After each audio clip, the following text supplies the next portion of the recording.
সালাম আলাইকুম, আপনাদের সবাইকে স্বাগত জানাচ্ছি আজকের ক্লাসে। যারা এসএসসি স্টুডেন্ট রয়েছে তাদের সবার জন্য শুভকামনা রইল।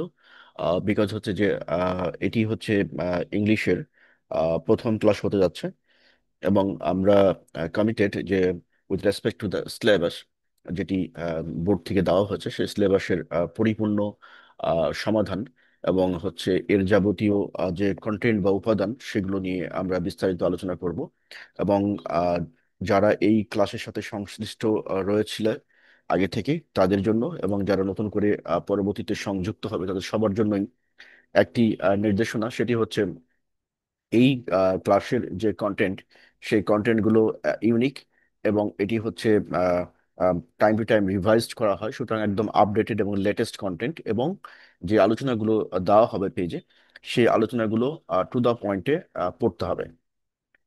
এবং যেখানে বোঝা যাবে না বা যেখানে বুঝতে সমস্যা হবে, তখন আমাদের টিচারদের হেল্প নিতে হবে। তো আমাদের টিচারদের হেল্প নেওয়ার জন্য বা আমাদের সাথে সংশ্লিষ্ট হওয়ার জন্য যে কোনো প্রবলেম নিয়ে, সেটির জন্য আমাদের একটা নাম্বার দেওয়া আছে। তোমরা স্ক্রিনে ইতিমধ্যেই দেখতে পাচ্ছ সে নাম্বারটা মেবি। আমি তারপরেও আরেকবার দেখাচ্ছি যে এই নাম্বারটা আমাদের আসলে কোন নাম্বারে যোগাযোগ করতে হবে। এটি হচ্ছে আমাদের নর্মালি কমিউনিকেশনের জন্য নাম্বার, এটা এই নাম্বারে যোগাযোগ করতে হবে। অথবা আরেকটা কাজ করা যাইতে পারে, আর সেটি কোনটা? সেটি হচ্ছে এই যে এই নাম্বারে যোগাযোগ করতে পারো, 01855550184। এই দুটো নাম্বারে কমিউনিকেট করতে হবে। এই দুটো নাম্বারে each and every communication are treated as an early basis, যাতে করে প্রবলেমগুলোকে সলভ করা যায়। আর হচ্ছে যে যে কোনো টপিকস যেটি নিয়ে আলোচনা করা হবে পেজে, সেই টপিকসগুলোর কোনোটা না বুঝলে বা কোনোটার ক্রিস্টাল ক্লিয়ার পিকচার্স বা কোনোটার প্র্যাকটিস সিট যেগুলো দেওয়া থাকবে, সেগুলো টাইম টু টাইম, মানে যখন রিপোর্ট করতে বলা হবে ঠিক তখনই সেই দিনের মধ্যে রিপোর্ট করতে হবে। অর্থাৎ হোমওয়ার্ক যেগুলো সাবমিট করা হবে, সেই হোমওয়ার্কগুলোর প্রতিটা জিনিসই আমাদেরকে দিতে হবে টাইমলি। এতে করে সুবিধা হচ্ছে আমরা আহ, তোমার পাঠানো উত্তর যেগুলো, সেই উত্তরগুলোকে আমরা চেক করব, এবং চেক করার পরে চেক করার পরে সেই উত্তরের যদি কোনো ব্যাখ্যা বা কোনো বিস্তারিত আলোচনা দরকার হয়, সেক্ষেত্রে আমাদের কনসার্ন যে টিচার্স রয়েছেন, সে teacher should communicate properly, so that you can understand আর you can solve your problems immediately. এখন আসলে যে আমাদের যখন ক্লাস হলো তখন পড়লো তখন কোনো সমস্যা নাই, কিন্তু পরবর্তীতে সমস্যা হলো, তাহলে সেক্ষেত্রে কি করতে হবে? যে প্রবলেমটা হবে সেই প্রবলেমটাকে সুন্দর করে খাতায় লিখে এটিকে ছবি তুলে আমাদেরকে হোয়াটসঅ্যাপে দিয়ে দিতে হবে, অথবা ইমেল করে দিতে হবে, অথবা ডিরেক্টলি আমাদেরকে ফোনও করা যাবে। তাহলে আমরা কি করব, এইটার সলিউশনটা সমাধান করে দেবো। মোট কথা হচ্ছে যে এসএসসির কোনো সাবজেক্ট নিয়ে কোনো সমস্যা থাকলে সেই সাবজেক্টটা বাসায় বসে অত্যন্ত সুন্দরভাবে এবং best of the best teachers গুলোর সমন্বয়ে একটা স্ট্যান্ডার্ড ওয়েতে, with saving your time, you can study. There is no problem at all to study from home right now, because all the contents and all the teachers panel from complete for complete preparations of your course are available. So there is no problem at all. Just you have to plan, you have to follow the instructions, you have to follow the directions, you have to participate to the exam, and then at the end of the time দেখবে যে তোমার সবগুলো course complete হয়ে গেছে। এখন যদি সবগুলো course complete হয়ে যায় বাসায় বসে থেকে, তাহলে আর এক্সট্রা প্যারা নিয়ে বিভিন্ন কোচিং বা টিচারের কাছে দৌড়ানোর কোনো দরকার নেই। কারণ এটা বাসায় বসে সমস্যা সমাধান করা যায়। বরং যে টাকা টিচারের পিছনে খরচ হবে, সেই টাকা দিয়ে একটি ল্যাপটপ বা একটা কম্পিউটার কিনে নিয়ে বাসায় বসে সমস্যা সমাধান করা যায় অত্যন্ত কম খরচে। সো এটির আমাদের এই প্ল্যাটফর্মের উদ্দেশ্যই হচ্ছে এটা। আর সেটি হচ্ছে যে অত্যন্ত কম খরচে একটি স্ট্যান্ডার্ড বা world class standard educational support provide করা, এটি হচ্ছে আমাদের main target. And the teachers from the different schools have participate here have been participated here, so that they can provide you the utmost support for all the subjects related to SSC course. So let's start today. আজকে আমরা যে আলোচনাটা করব সেটি হচ্ছে আমাদের second paper থেকে, as per routine. তোমরা রুটিনটা কোথায় পাবে? রুটিনটা পাবে হচ্ছে এই যে এই পেজে, এইখানে। তোমরা সবাই একটা করে নিজ নিজ স্টুডেন্টের লিঙ্ক পেয়েছো, এবং যারা পরবর্তীতে জয়েন করবে তারাও পাবে। অর্থাৎ এখানে জয়েন করলেই তুমি একটা লিঙ্ক পাবা। লিঙ্কটার এসএসসি ইংলিশের লিঙ্ক, পেজের লিঙ্কটা হবে এরকম। এটা এক একটা পেজের এক এক রকম হয়। স্টুডেন্টের জন্য যে পেজ থাকে সেই পেজে এই লিঙ্কগুলো অ্যাড করা থাকে। সো এটা হচ্ছে ইংলিশের জন্য। তো ইংলিশে আমরা কেন আমাদের এখানে এই ওয়েবসাইটে ইংলিশ শেখার কেন গার্জিয়ানদেরকে উৎসাহিত করছি বা স্টুডেন্ট যারা রয়েছে তাদেরকে বলছি, কারণ হলো একটাই। কি কারণ সেটি?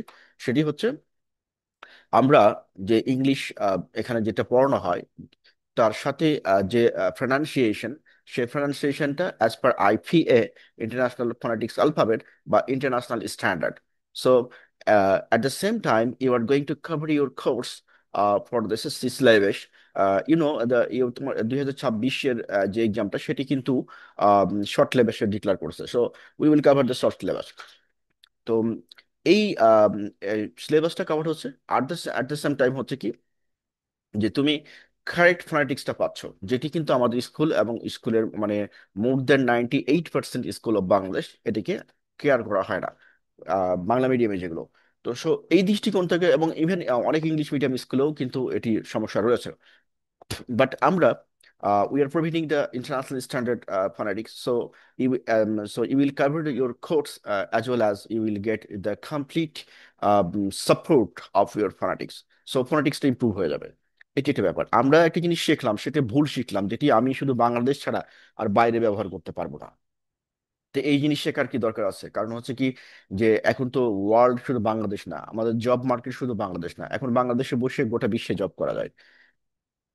তো এরকম একটা সিচুয়েশনে যদি আমরা অভিভাবক হয়ে এখনো চিন্তা করি যে আমাদের সন্তান আমাদের মতো করে শিখবে ইংলিশ, তাহলে এটি আসলে আমরা বোকার স্বর্গে বাস করছি। বিকজ আগামী দিনগুলোতে আমাদেরকে মুখের কথা দিয়ে আমাদেরকে লিড করতে হবে এআই। আমরা কর্মস্থান যেখানে রয়েছি বা যেখানে কর্ম করব বা চাকরি করব বা জব করব বা নিজের প্রতিষ্ঠান, সেই জায়গাগুলোতে আমাদের এআই কে লিড করতে হবে। এবং এআই কে লিড করার জন্য দুই ধরনের অপশন থাকবে। একটা হচ্ছে মৌখিক command, that is oral command, যেটা আমরা মুখে বলে থাকি যে এটা করো, ওটা করো, এটা নিয়ে আসো, ওটা করো ইত্যাদি। আরেকটা হচ্ছে লিখিত কমান্ড। তো পাবলিক যারা, আমরা সাধারণ পাবলিক, আমরা যারা ইউজার, তারা কি করব? আমরা হচ্ছে মৌখিক কমান্ড বলবো। তো মৌখিক কমান্ড বলতে গেলে আমার ভাষা তো এই এআই কে বুঝতে হবে। তো এআই তখনই বুঝবে যখন আমি কারেক্ট ফোনেটিক্স বলবো। এখন প্রশ্ন হতে পারে কি বাংলা ভাষায় কি এআই হইতে পারে না? বাংলা ভাষায় এআই হইতে পারে ডেফিনেটলি, কিন্তু বাংলা ভাষায় এআই নিয়ে কাজ করার, এর পিছনে যে সাপোর্ট দেওয়ার, ফাইন্যান্সিয়াল সাপোর্ট, এরকম লোকের সংখ্যা খুব কম। আর বাংলা ভাষা গোটা ওয়ার্ল্ডে চলেও না। যার ফলে যে একটা এআই ডেভেলপ করবে সে কিন্তু আর্টিফিশিয়াল ইন্টেলিজেন্স ডেভেলপ করবে, সে কিন্তু ওই যেটা ব্যবসায়িক সফলতা চিন্তা করবে প্রথমে। হয়তো আসবে বাংলা ভাষায়, বাংলা ভাষায় একদিন হবে, কিন্তু সেটা অনেক পরে।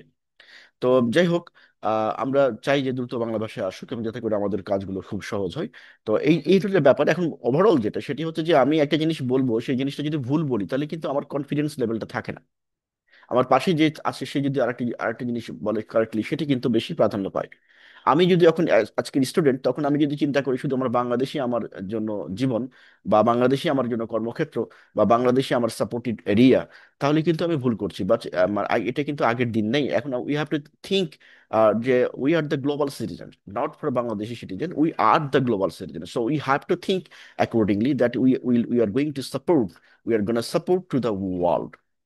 So keeping this concept, this idea in your mind, we should start. আর 3 নম্বর যে কারণটা, যে কারণে আমরা এখানে অভিভাবক এবং স্টুডেন্টকে উৎসাহিত করি, সেটি হচ্ছে একজন টিচার স্টুডেন্টকে বলে যে মন দিয়ে পড়ো। বাট কখনো কেউ বলেছে যে মনটা কিভাবে দিতে হবে? বলে যে মনোযোগ দিয়ে পড়ো। কিভাবে মনোযোগ দিয়ে পড়তে হবে কখনো বলেছে? যে শর্ট টেকনিক গুলো অ্যাপ্লাই করা হয়, যেগুলো পড়লে বা জানলে খুব দ্রুত এবং দীর্ঘদিন মনে থাকে, এই জিনিসগুলো নিয়ে কেউ কথা বলে না। আমরা কিন্তু সেগুলো ক্লাসের মাঝে মাঝে কোট করে দেবো। সো যারা পারফেক্টলি প্রেজেন্টেশনটা শুনবে এবং যারা পারফেক্টলি ফলো করবে, তাদের জন্য কোনো ধরনের কোনো সমস্যা হবে না। বাসায় বসে তার সব সাবজেক্টের সমাধান সেখানে পেয়ে যাবে। There is no coaching record, there is no private teacher record. It will save your money, it will save your time. So let start today's class. The the আমরা আজকের যে ক্লাসটি, এই ক্লাসটি বেশ ইনোভেটিভ একটা ক্লাস। আই থিঙ্ক যে it will go a long way to understand your whole concept from the second paper. Second paper, SSC second পেপারটা আমরা একটু দেখে আসি। এটি হচ্ছে আমাদের শেষ সিলেবাস। যে সিলেবাসে আমাদের 2026-এর পরীক্ষার প্ল্যানিং করা হচ্ছে ইংলিশ গ্রামার অ্যান্ড কম্পোজিশনস। তো এইটি হচ্ছে 9 এবং 10-এর জন্য national curriculum as for the Bangla medium, selected for Bangla medium and the English version also. Students আর English version are also covering this page. তো আমাদের এই পড়াটা শুরু হবে এখান থেকে। এই তো তোমরা দেখে নিতে পারো প্রিফেসটা কি বলা হচ্ছে সেটি। বাট পার্ট ইউনিট 1-এ, the noun title, the noun and the page number 1, তো আমরা প্রথমেই এই যে নাউন যেটা দেখতেছি, গ্রামার পার্ট 1-এ, এখানে বেসিক্যালি কি ধরনের কোশ্চেন গুলো হবে সেটি হচ্ছে নাউনকে চেনা। এটি হচ্ছে মূল কোশ্চেন, নাউনকে চেনা। আমরা নাউনকে চিনবো কি করে? আর হচ্ছে টাইপ অফ নাউনস, অর্থাৎ কত প্রকারের নাউন রয়েছে। সো আমাদের এই চ্যাপ্টার থেকে কি পড়তে হবে, ইউনিট 1 থেকে কি বুঝলাম আমরা? আমরা বুঝলাম দুটা জিনিস। একটা হচ্ছে যে আমাদেরকে নাউন জিনিসটা জানতে হবে, নাউন জিনিসটা কি, অ্যান্ড আমাদেরকে জানতে হবে টাইপ অফ নাউন, অর্থাৎ নাউনের টাইপ বা প্রকার কত প্রকার। So let's start to understand the basic of the chapters of topic in Unit 1. তো Unit 1 সে আমরা যদি বুঝতে চাই, তাহলে আমরা প্রথমে চলে যাচ্ছি হচ্ছে একটা জায়গায়, যেটি হচ্ছে আমাদের নোটে। এগুলো সব দেওয়া থাকবে তোমাদের পেজে, ডাউনলোড করে নিতে পারবা, প্রিন্ট করে নিতে পারবা, যাদের দরকার। তো এটির ক্ষেত্রে আমরা জানি যে নাউনকে আমরা সাধারণত 5টা ভাগে ভাগ করি। কি কি? এখানে যদি আমরা আমরা যদি এটা এইখানে একটু যাই, এই যে এইখানে আমরা এই যে দেখো তোমাদের বইতেই দেওয়া আছে, দেয়ার আর 5 kinds of nouns in English. There are কি কি? Proper noun, common noun, collective noun, materials nouns, and abstract noun. And let's understand, আমরা এই কটা নাউন, 5টা নাউনের নাম মুখস্থ করে নিব। প্রপার নাউন, কমন নাউন, আর আর হচ্ছে ম্যাটেরিয়াল নাউন, অ্যাবস্ট্রাক্ট নাউন। এই নাউনগুলোর নাম আহ, দীর্ঘদিন দীর্ঘদিন মনে রাখতে আমরা কিভাবে মানে মনে রাখতে পারবো? আমরা একটা টেকনিক শিখি যে এই 5টা নাউনকে আমরা কিভাবে দীর্ঘদিন মনে রাখতে পারবো। তো টেকনিকটা আমরা শেখার আগে আমরা একটা জিনিস দেখে আসি।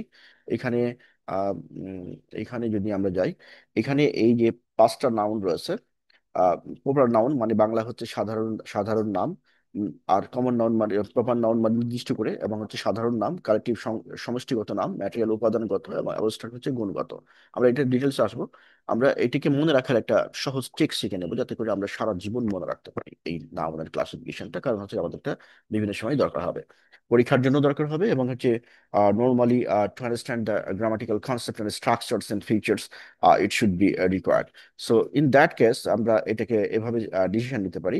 যেমন আমরা বলি যে মা, মা বাংলায় কি বলি? এই যে মা বলি, তাই না? তাহলে এম এ মা। আর হলে কি বলি?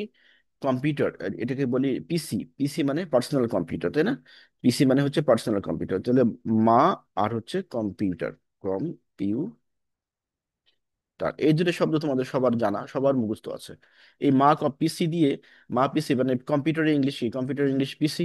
আর হচ্ছে মা তো আমরা জানি মা। তাহলে মা আমি কম্পিউটার কিনবো, বা মা আমার কম্পিউটার। এই শব্দটা যদি আমরা মনে রাখতে পারি, আর মনেই আছে আমাদের, আমরা জানি এই দুটো পরিচিত শব্দ। তাহলে মা দিয়ে কি হচ্ছে? মা দিয়ে হচ্ছে ম্যাটেরিয়াল, মা দিয়ে হচ্ছে ম্যাটেরিয়াল, রিয়াল। আর এ দিয়ে কি? এ দিয়ে হচ্ছে abstract, A B S T R S C T, abstract. P দিয়ে কি? পি দিয়ে হচ্ছে প্রপার নাউন, তাহলে প্রপার নাউন। আমি পুরোটা লিখতেছি না, প্রপার তো আসলে লিখে দিই, এন ও ইউএন নাউন। আর এখানে abstract noun, N O U N noun, material noun, N O U N noun. আর সি দিয়ে কি? সি দিয়ে হবে দুইটা, এইটুকু শুধু মনে রাখতে হবে। সি দিয়ে হবে দুইটা, একটা হচ্ছে কমন, একটা হচ্ছে কমন নাউন, নাউন। আর সি দিয়ে আর একটা collective noun, collective, collective noun, N O U N. Collective noun শব্দের অর্থ হচ্ছে, কালেকটিভ শব্দের অর্থ কি? কালেকটিভ শব্দের অর্থ হচ্ছে সমষ্টিগত, সমষ্টিগত বা একসাথে, গ্রুপ। তাহলে এখান থেকে আমাদেরকে এই জিনিসটা মনে রাখার জন্য খুব সহজ একটা টেকনিক আমরা মনে রাখতে পারি, সেটি হচ্ছে MAPC। MAPC, MAPC নিয়ে মাপিসি। হ্যাঁ, মাপিসি। তো এই মাপিসি যদি আমরা মনে রাখি, তাহলে পরে কিন্তু এই যে খুবই সিম্পল, এই জিনিসটা দিয়ে আমরা কিন্তু এটাকে এই যে খুবই সিম্পল, এই জিনিসটা দিয়ে ইজিলি আমরা যদি এটা মনে রাখি, আমাদের 5টা নামন পড়া শেষ। সিম্পল 4টা শব্দ, মা পিসি। মা দিয়ে এম দিয়ে ম্যাটেরিয়াল, এ দিয়ে অ্যাবস্ট্রাক্ট, পি দিয়ে প্রপার, পি দিয়ে হচ্ছে প্রপার, সি দিয়ে হচ্ছে কমন, আর সি দিয়ে হচ্ছে কালেকটিভ। তাহলে হচ্ছে প্রপার নাউন, তারপরে হচ্ছে কমন নাউন, তারপরে হচ্ছে কালেকটিভ নাউন, তারপরে হচ্ছে ম্যাটেরিয়াল নাউন, আরটা হচ্ছে abstract noun. So these are the things, যে এই সিম্পল ট্রিক্সটা মনে রাখলে আজীবন, মানে আজীবন যতদিন আমি মনে রাখতে চাইবো, ততদিন আমার নাউনের ক্লাসিফিকেশন পড়া শেষ। এবার আসি আমরা এর বিস্তারিত একটু শিখবো। যে নাউনের ক্লাসিফিকেশন তো পড়ে নিলাম, এখন বিস্তারিত একটু জানবো যে এই জিনিসটা আসলে কোনটা কি। এটা জানতে চাই। তো যারা একদমই নতুন, আমরা কখনোই এটা পড়ি নাই, তাদের জন্য একটু কঠিন হবে। কঠিন মানে হচ্ছে একটু নতুন নতুন লাগবে, বাট জিনিসটা সোজা। যেমন আমি খুব সহজে বোঝাচ্ছি। সাধারণ বিশেষ্য বা কমন নাউন যেটি, সেটি হচ্ছে এমন একটি শব্দ যা কোনো নির্দিষ্ট নাম না নিয়ে একই ধরনের সকলকে বোঝায়। যেমন ধরুন, পৃথিবীতে বহু রকমের ছেলে আছে, ছেলে মানুষ আছে, তাই না? ছেলে যেটা আমরা বয় বলি, যেটাকে এক একজনের নাম এক এক রকম। তো সব দুনিয়াতে যতগুলো ছেলে আছে সবগুলোকে একসাথে বোঝালে আমরা কি বলবো? একসাথে সবার নাম বলতে চাই, তো একসাথে সবাইকে বোঝাতে চাই। তাহলে একসাথে সবাইকে যদি আমি বোঝাতে চাই, তাহলে আমি তখন কি বলবো? আমি তখন বলবো হচ্ছে বয়। ইংলিশে বলবো বয়, আর বাংলায় কি বলবো? ছেলে। মানে দুনিয়াতে যত ছেলে আছে সবগুলো ছেলেকে বোঝানো হয়ে গেল। অনুরূপভাবে যত রকমের বই আছে সবগুলোকে যদি আমি একবারে একটা শব্দ দিয়ে বোঝাতে চাই, তাহলে সেটা কি বলবো? বলবো হচ্ছে বুক বা বই বলবো। তার মানে দুনিয়াতে যত রকমের বই আছে সবগুলো বইয়ের নাম হয়ে গেল। এটি হচ্ছে সাধারণ নাম, অর্থাৎ কোনো একটা স্পেসিফিক জিনিসের সাধারণ না এমন একটা শব্দ, যে শব্দটা দিয়ে ওই পুরো জাতিকে বোঝাবো, ওই পুরো কমিউনিটিকে বোঝাবো, ওই পুরো গোষ্ঠীকে বোঝাবে। ঠিক সেই জিনিসের সেটাকে আমরা কি বলছি? সাধারণ নাউন। তাহলে এটি নিশ্চয়ই ক্লিয়ার। এরকম জিনিসগুলো ভালো করে বুঝে নিতে হবে, কোনটা বুঝলে না সেটা কিন্তু জানাবা। তারপর হচ্ছে নামবাচক বিশেষ্য, প্রপার নাউন। কোনো এক বিশেষ্য যা কোনো নির্দিষ্ট ব্যক্তি, স্থান বা আহ, বস্তু আহ, বস্তু নির্দেশ করে, বস্তু নির্দেশ করে। তো এবং ইংরেজিতে হাতে খড়ি, ক্যাপিটাল দিয়ে শুরু হয়, যেমন রবীন্দ্রনাথ ঠাকুর, ঢাকা, আজমহল, তাজমহল ইত্যাদি। নির্দিষ্ট ব্যক্তিকে বোঝাবে। প্রপার নাউন, প্রপার নাউন শব্দের অর্থ হচ্ছে নির্দিষ্ট করা। প্রপার শব্দের অর্থ হচ্ছে প্রধান শব্দের হচ্ছে একটা নির্দিষ্ট করা, নির্দিষ্ট করা। তো নির্দিষ্ট করা, এবং ইংরেজিতে হাতে করি ক্যাপিটাল বলা হয়, দিয়ে লেখা হয়। সাধারণত এরকম করে লেখা হয়, যেমন ঢাকা, আমরা যখন ঢাকা লিখি তখন কি লিখি? আমরা যখন ঢাকা লিখি তখন এরকম বলি, DHAKA, ঢাকা। ঢাকা লিখি, এরকম বলি, তাই না? ঢাকা ঢাকা বলে থাকি। অনুরূপভাবে তাজমহল, মানে মোট কথা হচ্ছে যে এই প্রপার নাউন বা নামবাচক বিশেষ্য যেটা, সেটি যখন আমরা মানে বুঝবো কিভাবে? এটি সবসময় সবসময় প্রথম যে লেটারটা, সে লেটারটা বড় হাতের হবে। প্রথম লেটারটা বড় হাতের হবে। হ্যাঁ, ক্যাপিটাল লেটারে লেখা হয়। তো এগুলোকে, এবং এটা নির্দিষ্ট করা বলা হয়। ঢাকা মানে ঢাকা একটা নির্দিষ্ট শহরকে বোঝাচ্ছে। কক্সবাজার মানে কক্সবাজার একটা নির্দিষ্ট জায়গাকে বোঝাচ্ছে। তারপরে হচ্ছে যে আমরা যদি বলি মিরপুর, মিরপুর একটা নির্দিষ্ট জায়গাকে বোঝানো হচ্ছে। কল্যাণপুর নির্দিষ্ট একটা জায়গার নাম। এরকম যেগুলো, সেগুলোকে আমরা বলি যে প্রপার নাউন। আশা করছি বোঝা গেছে প্রপার নাউনটা। আচ্ছা, এবারে আমরা যাচ্ছি হলো সমষ্টিবাচক। আমি আগে বলেছি সমষ্টি মানে কি? একসাথে। সমষ্টি মানে কি? একটা গ্রুপকে একসাথে, মানে উদাহরণ, আমরা যদি একটা উদাহরণ দেখি তাহলে একটু বুঝতে পারবো। যেমন টিম, একটা টিমে নিশ্চয় একজন দিয়ে একটা টিম হয় না, মিনিমাম দুইজন লাগে। তার মানে সবাই ওই একটা টিম, টিম এ মানে কি? ওই এ টিমে 10 জন সদস্য আছে, সেই 10 জন সদস্যকে একসাথে বোঝাতে গেলে আমরা কি বলি? টিম এ। না হলে 10 জনের নাম আলাদা আলাদা করে বলতে হতো। টিম এ মানে ওই টিমের যতগুলো আছে। অনুরূপভাবে ক্লাস, অনুরূপভাবে বাহিনী ইত্যাদি। পদার্থ, পদার্থবাচক বিশেষ্য। পদার্থ নামটা শুনে বুঝতে পারছো যে পদার্থ মানে ম্যাটেরিয়াল, যে কোনো উপাদানের নাম বোঝাবে। উপাদান মানে যেটার অবস্থান আছে, আয়তন আছে, জায়গা দখল করে, এরকম জিনিস। অবস্থান আছে, আয়তন আছে, জায়গা দখল করে। যেমন আমরা যদি একটা জিনিস বুঝি এরকম করে, কারেক্ট নাম যেটা দেখলাম, টিম। টিম মানে একটা দল। টিম এ আছে কতজন মেম্বার? 10 জন মেম্বার। তাহলে টিম এ জিনিসটা হচ্ছে একটা নাম, যেটা দিয়ে 10 জন মেম্বারকে আমরা বোঝাচ্ছি। কিন্তু এটা কোনো জায়গা দখল করে না। এটি কোনো জায়গা দখল করে না, কিন্তু পদার্থবাচক হতে হলে সেটি জায়গা দখল করতে হবে। অর্থাৎ কোনো একটা জায়গায় রাখতে হবে, সেটাকে ধরা যাবে, সেটাকে ছোঁয়া যাবে, সেটাকে হাতে বহন করা যাবে, এক জায়গা থেকে আর জায়গায় নেওয়া যাবে, এরকম যে জিনিসগুলো, সেগুলোকে আমরা বলবো কি? Material noun. আমি যা বলতেছি এই জিনিসগুলো যদি তোমাদের মাথায় থাকে, তাহলে তোমরা যে কোনো জিনিসকেই আইডেন্টিফাই করতে পারবে এটা হুইচ টাইপ অফ নাউন। এবার হচ্ছে ভাববাচক বিশেষণ, অ্যাবস্ট্রাক্ট নাউন, মানে হচ্ছে যেটা অনুভূতি। আমাদের পঞ্চ ইন্দ্রিয়, পঞ্চ ইন্দ্রিয় মানে হচ্ছে দিয়ে প্রকাশ করে থাকি, পঞ্চেন্দ্রিয় দিয়ে প্রকাশ করে থাকি, সেগুলোকে আমরা বলছি অ্যাবস্ট্রাক্ট নাউন। যেমন আমরা হাসি, কান্না, রাগ, হ্যাঁ, তারপরে হচ্ছে শান্তি, সুখ ইত্যাদি যে জিনিসগুলো, এই সমস্ত জিনিসগুলোকে আমরা কি বলবো? ভাববাচক। অর্থাৎ মানুষের মনের সাথে সম্পর্কিত যে বিষয়গুলো, এবং এই সমস্ত বিষয়গুলোকে কখনো ধরা বা ছোঁয়া যাবে না। এই অ্যাবস্ট্রাক্ট যে বিষয়গুলোকে। তুমি কখনো সুখকে ছুঁইতে পারবে না, ধরতে পারবে না হাতের মুঠে, শান্তিকে কখনো ধরতে পারবে না। তো এরকম বিষয়গুলো এখন এটাকে সংক্ষিপ্ত আকারে, এটা টেবিল আকারে দেওয়া হয়েছে। টেবিল আকারে দিয়েছি সেই জন্য যে জাস্ট এটা কিন্তু মুখস্থ করার তো এমন কিছু নেই, জাস্ট বুঝে নিতে হবে জিনিসগুলো। সমষ্টিবাচক বলতে কি, একটা গোষ্ঠী বোঝাবে। পদার্থবাচক কি, উপাদান বা পদার্থের নাম বোঝাবে। ভাববাচক কি, অবস্থা অনুভূতি গুণ বোঝাবে, মানে মানুষের মনের সাথে সংশ্লিষ্ট। নামবাচক বিশেষ্য কি, যেগুলোর কোনো নাম বোঝাবে ইত্যাদি। এই জিনিসগুলো পড়ে ফেলতে হবে। খুবই ছোট্ট একটা ক্লাস, এবং এই ভিডিওটা যদি ঠিক মতো তোমরা দেখে থাকো, তাহলে তোমাদের এইটি নিয়ে আর কখনোই কোনো সমস্যা হবে না। আমরা 5 প্রকারের নাম নাম নামের ডেফিনেশন শিখেছি, আর একটা হচ্ছে ক্লাসিফিকেশন শিখেছি। এখন যদি আমরা একটু সামারাইজ করি, তাহলে বিষয়টা এরকম: হোয়াট ইজ নাউন? নাউন হচ্ছে দুনিয়াতে যা কিছু আছে, যে যার নাম যেটি, কোনো কিছুর নামই হচ্ছে নাউন, মানে name of anything is noun. দুনিয়াতে যা কিছু আছে, যেটাকে আমরা যে নামে ডাকি, সেটি তার নাম, নাম বা নাউন। এই নামগুলোকে, দুনিয়াতে যত কিছু আছে সবগুলোকে আমরা কয় কয় ভাগে ভাগ করেছি? 5 ভাগে ভাগ করেছি। মানে যারা গ্রামাটিশিয়ান, তারা হচ্ছে 5টা ভাগে ভাগ করেছে। এই 5টা ভাগের মধ্যে দুনিয়ার সবকিছু রয়ে গেছে। এখন হচ্ছে যে এই 5টা ভাগকে আমরা সহজে মনে রাখবো কি করে? আমরা বলেছি মনে রাখার একটা শর্ট টেকনিক শিখেছি, সেটা কি? মাপিসি। MAPC, মাপিসি।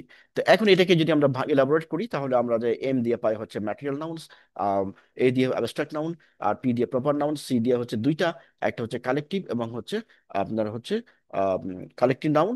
আর একটা হচ্ছে, আমরা এখানে অলরেডি পড়েছি এই জিনিসটা, আমরা একটু দেখি যে কালেকটিভ নাউন, কমন নাউন, আর একটা হচ্ছে কালেক্টিভ নাউন, তাই তো? তো এই সি দিয়ে যে দুইটা, সেই দুইটা কিন্তু মনে রাখতে হবে স্পেসিফিক্যালি। আমি বারবার বলছি, কারণ এখানে কনফিউশন তৈরি হতে পারে। মা পিসি, আমরা যখন এই কোডটা মনে রাখবো, কোড দিয়ে আমাদের এটা পড়া শেষ। তো এখন হচ্ছে যে এই এই ক্লাসটা শেষে যারা ভিডিওটা দেখবা বা দেখছো, তাদের কাজটা কি হবে? তাদের একটা অ্যাসাইনমেন্ট থাকবে। সেই অ্যাসাইনমেন্টটা কি, সেটি আমি এখন বলছি। অ্যাসাইনমেন্টটা হলো, অ্যাসাইনমেন্টটা হচ্ছে কি, অ্যাসাইনমেন্টটা আমরা এখন একটু লিখে লিখে নিতে হবে যারা ক্লাস করছো। বাংলাদেশ যে যে কোনো প্রান্ত থেকে, তাদের জন্য অ্যাসাইনমেন্টটা কি?